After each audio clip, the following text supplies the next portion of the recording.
Kabanata 1361. Kakaiba ang lahat ng nangyari kaya kahit sila ay hindi nakariyak. Kung titingnan ang kalat at mga guho sa lupa, paano sila hindi magagalit? Sa sandaling ito, sa gitna ng patuloy na mga ungol, agad nilang inilabas ang kanilang kapangyarihan at sumugod patungo kay Zephyr. Ang grupong ito ng matatandang lalaki ay malinaw na isang makapangyarihang nilalang tulad ni Shonli. Gayunpaman, gaano man sila kalakas, wala silang saysay sa harap ni Zephyr. Mamatay. Ikinumpas niya ang kaliwang kamay. Isang marka ng kamao ang mabilis na lumabas. Umuungol. Tila may ungol ng tigre na lumalabas mula sa loob. Agad itong kumiskis sa kalawakan at walang awang pinigilan ito. Bang bang bang. Sa ilalim ng hindi makapaniwalang mga titig ng lahat, ang mataas at makapangyarihang Defender General sa paningin ng lahat ay direktang binugbog at naging laman at dugo, sumasayaw ng mabangis sa hangin. Isang galaw. May kasanayan. Ang mapagpasyang hakbang ni Zephyr ay talagang hindi kapanipaniwala. Ang ilan ay natulala pa nga at hindi pa nakapag-react dito. Buzz. Bahagyang gumalaw ang kanyang katawan. Biglang lumabas ang napakaraming figure mula sa katawan ni Zephyr. Maliwanag ang sinag sa paligid ng mga figurang ito, at ang mga kaliskis ay nakabaon sa kanyang katawan na parang mga kaliskis ng dragon. Tila walang diwa sa kanyang mga mata, ngunit may bahid ng puot sa mga ito. Isang pares ng malalaking pakpak ang nakabuka, parang dalawang matalas at mahahabang espada, kumikinang sa kamangha-manghang pang-aapi. May pakpak na serpent clone. Ito ay isang sikretong kasanayan ni Zephyr, at isa rin itong pambihira at natatanging kasanayan na ginamit niya matapos niya itong matagumpay na may sigowa. Mayroong 9 na clone sa kabuuan. Bawat isa sa kanila ay may malakas na intensyong pumatay at sumugod patungo sa paligid. Bagamat bihirang gamitin ito ni Zephyr, na-cultivate niya ito sa napakataas na antas. Ang bawat clone ay may sangkatlo ng kanyang kapangyarihan.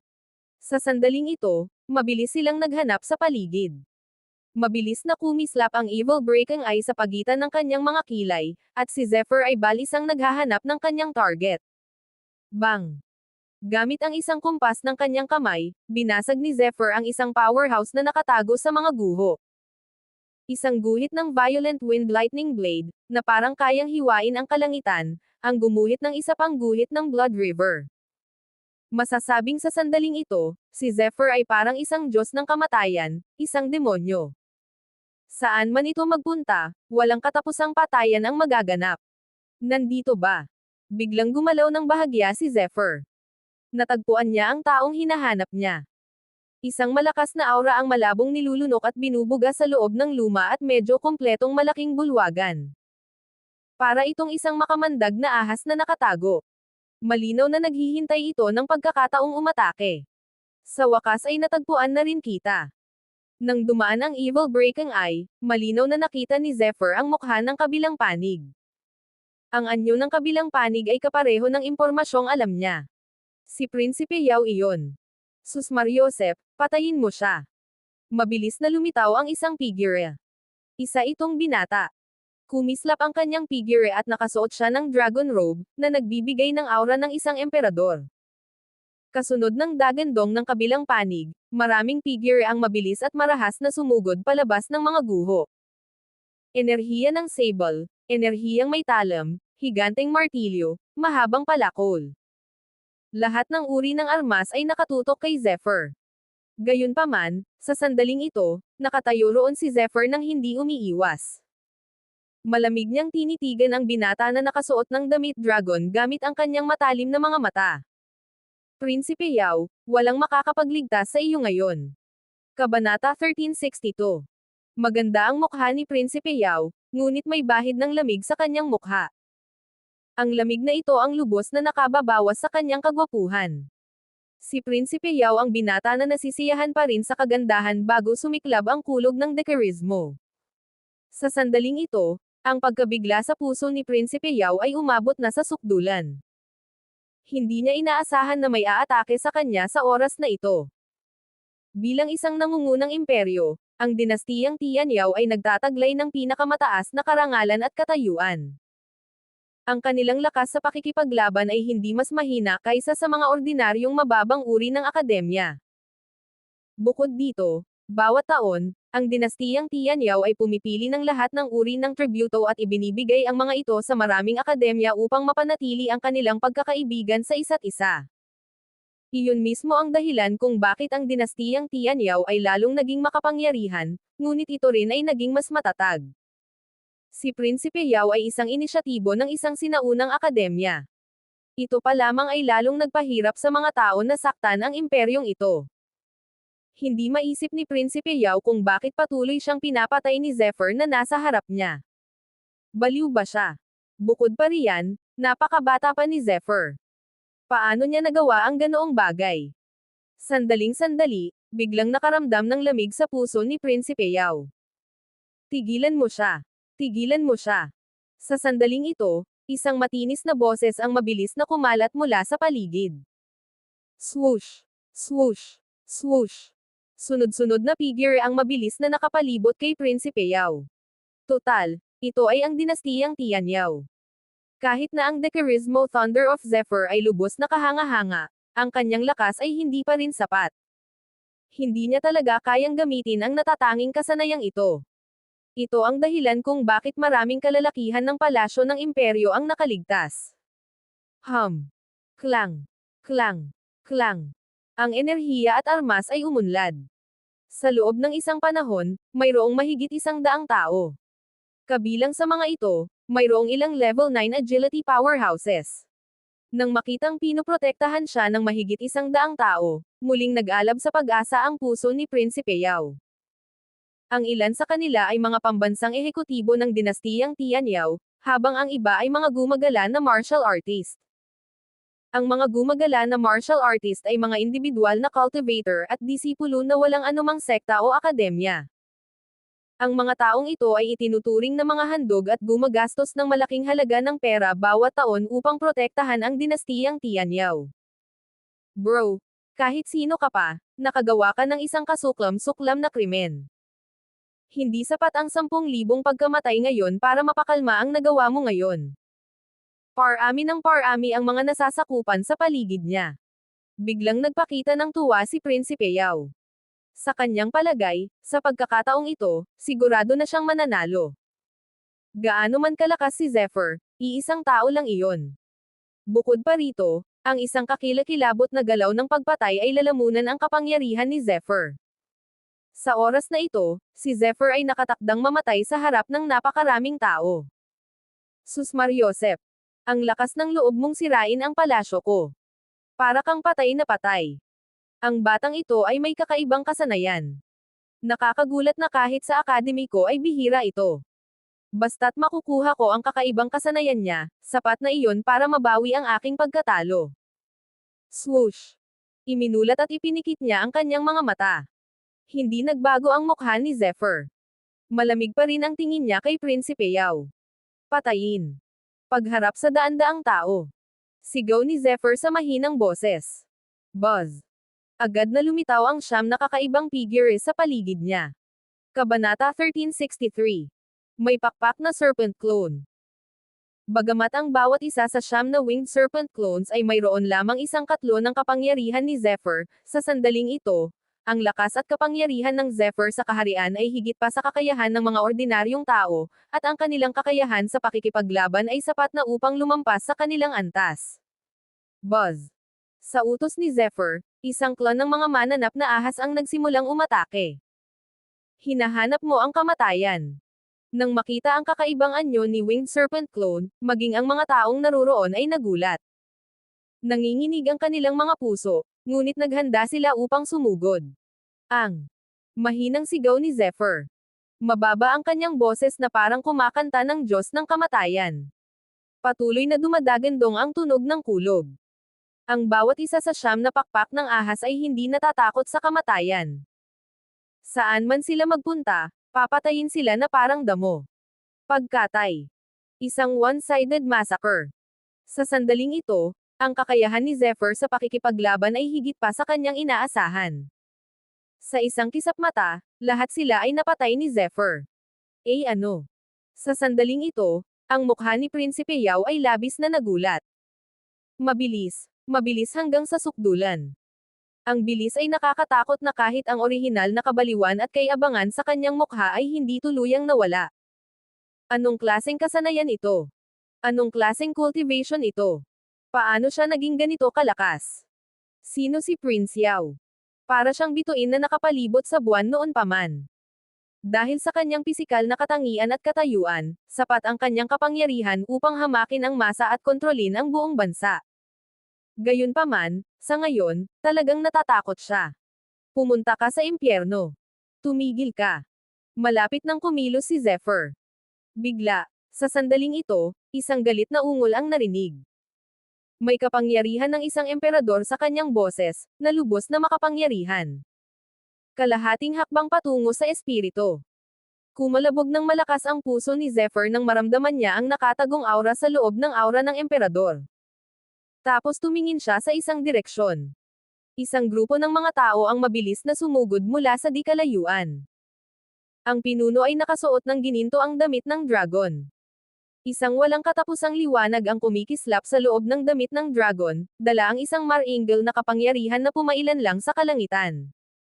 Sa isang kisap mata, ang kanyang figure ay nasa harap na ni Zephyr. Kahit na mahigit nasa katanghaliang gulang na siya, pambihira ang kanyang ugali. Bukod dito, makikita na isa talaga siyang romantikong tao noong bata pa siya. Ama. Sa pagtingin sa hitsura ng lalaking nasa katanghaliang gulang, tila nakakita si Prinsipe Yao ng tagapagligtas sa sandaling ito. Dali-dali niyang hinawakan ang damit ng lalaki nang may takot sa mukha. Sa ganitong paraan ng pakikipag-usap at pananamit, kitang-kita ang pagkakakilanlan ng kabilang panig. Malinaw na siya ang dakilang emperador ng dinastiyang Tianyao. Ayos lang. Nandito ako. Isang grupo ng mga tao ang mabilis na sumugod mula sa di kalayuan. Ang pinuno ay nakasuot ng gininto ang damit ng dragon. Isang walang katapusang liwanag ang kumikislap sa loob ng damit ng dragon, dala ang isang mar-angel na kapangyarihan na pumailan lang sa kalangitan. Sa isang kisap mata, ang kanyang figure ay nasa harap na ni Zephyr. Kahit na mahigit nasa katanghaliang gulang na siya, ang kanyang ugali ay pambihira. Bukod dito, makikita na siya ay talagang isang romantikong tao noong siya ay bata pa. Ama. Sa pagtingin sa hitsura ng lalaking nasa katanghaliang gulang, tila nakakita si Prinsipe Yao ng tagapagligtas sa sandaling ito. Dali-dali niyang hinawakan ang damit ng lalaki nang may takot sa mukha. Sa ganitong paraan ng pakikipag-usap at pananamit, kitang-kita ang pagkakakilanlan ng kabilang panig. Malinaw na siya ang dakilang emperador ng dinastiyang Tianyao. Ayos lang. Nandito ako. May nakakaaliw na ekspresyon sa mukha, sabi ng emperador ng dinastiyang Tianyao kay Prinsipe Yao. Pagkatapos ay iminulat at ipinikit niya ang kanyang mga mata at matamang tumingin kay Zephyr. Tunay ngang pambihira ang kapangyarihan ng emperador. Kitang-kita sa kanyang mga mata hindi lamang ang malalakas na pagbabago-bago ng kapangyarihan ng kanyang kalaban, kundi pati na rin ang ebolusyon ng kanyang makapangyarihang momentum. Ang ganitong uri ng momentum ay isang bagay na kahit isang half-step spirit powerhouse ay hindi kayang imbestigahan ng kanyang mga mata. Kung ang isa ay nakatitig sa kanyang mga mata, siya ay manganginig at hindi maglalakas loob na gumalaw. Gayunpaman, ang taong kanyang nakaharap ay si Zephyr, isang tagapaghiganti, at isang baliw na walang kinatatakutan. Para mapatay si Prinsipe Yao, mas gugustuhin pa niyang maging isang demonyo. Kabanata 1364. Emph. Habang mahina siyang sumisinghot, isang pambihirang puwersa ang sumabog mula sa katawan ni Zephyr na parang bulkang sumasabog. Gayunpaman, ang nakapangangilabot na momentum ay yumanig at kumalat ng napakabilis kaya't agad nitong natakpan ang lugar sa loob ng radius na 12-dosenang milya. Kahit sa buong palasyo ng imperyo, bawat hibla ng damo at bawat puno ay parang nanginginig ang kanilang mga isipan at ang kanilang mga kaluluwa ay nagrereklamo. Tumpak tok tok tok tok. Kahit pa pambihira ang lakas ni Emperor Tianyao at pambihirang kalahating hakbang lang siya papunta sa Spirit Powerhouse, napilitan pa rin siyang umatras dahil sa lakas ni Zephyr. Ang momentum ni Zephyr ay kasing talas ng isang espada. Malinaw na naramdaman ni Emperador Tianyao na kung hindi siya atras sa sandaling ito, madudurog ang kanyang kaluluwa ng momentum ng kanyang kalaban. Mas lalong naging pangit ang ekspresyon ni Emperor Tianyao kaysa dati. Espiritu. Dahil sa kanyang kahanga-hangang ugali at cultivation, malinaw na isa siyang powerhouse sa spirit realm. Ngunit ang binata sa harap niya ay 16 o 17 taong gulang lamang, at narating na niya ang spirit realm. Isang nakakatakot na pakiramdam ang biglang nanatili sa kanyang puso. Para maabot ang ganoong antas sa murang edad, halata na si Zephyr sa harap niya ay hindi lamang isang henyo, kundi mayroon ding isang kakilakilabot na akademya na nagpoprotekta sa kanya. Hindi pa kasama rito, maging si Prinsipe Yao, na mayroong walang kapantay na pagmamalaki, ay nagsimulang manginig sa buong katawan sa sandaling ito at malapit nang mahulog doon. Puno ng matinding takot ang mukha niya. Kahit na isa siyang tanga, ramdam niya na lumala na ang sitwasyon. Sino? Sino ka ba talaga? Sa harap ng isang makapangyarihang nilalang, tuluyang gumuho ang isip ni Prinsipe Yao. Naaalala mo pa ba ang dinastiyang Ahi, Starlight, at ang angkan ng Kan? Dahan daw ang sabi ni Zephyr. Dinastiyang Ahi. Liwanag ng mga bituin. Angkan ng Kan. Ang paglabas ng tatlong mensaheng ito ay agad na nagpang-inig ng husto sa mga mata ni Prinsipe Yao. Natural lamang na alam niyang hindi pa katagal nangyari ang bagay na ito. Bukod pa rito, may ipinadala siyang tao para salakayin ang Kan clan. Noong una, nagtataka pa rin siya kung bakit hindi pa dinadala ng kanyang mga tao ang munting kagandahang iyon. Bagamat nasa koma ang munting dilag na nagngangalang Lea, kaya niya itong gamutin gamit ang kanyang kakayahan. Sa panahong iyon, ang katawan ng babaeng ito ay pag-aari pa rin niya. Ikaw ba si Zephyr? Sa wakas, tumugon si Prinsipe Yao. Narinig na nga niya ang tungkol kay Zephyr dati, pero ang academy niya ay mas malakas kaysa sa The Boundless Academy. Bukod pa rito, kakapasok lang ni Zephyr, kaya wala siyang pakialam doon. Gayunpaman, ngayon, sa wakas ay napagtanto niya na ang mga bagay ay ibang-iba sa kanyang inaakala. Si Zephyr ay isang halimaw, isang baliw. Ikaw. Sinira mo ang bansa natin ng ganito kalaki para lang sa isang katulong. Katulong lang yan. Kaya kitang bayaran ng mahigit 1,000, mahigit 10,000. Sa sandaling ito, talagang baliw si Prinsipe Yao. Matagal na niyang iniisip, ngunit hindi niya kailanman inakalang ang bagay na ito ay magiging sanhi ng isang katulong. Kasambahay lang.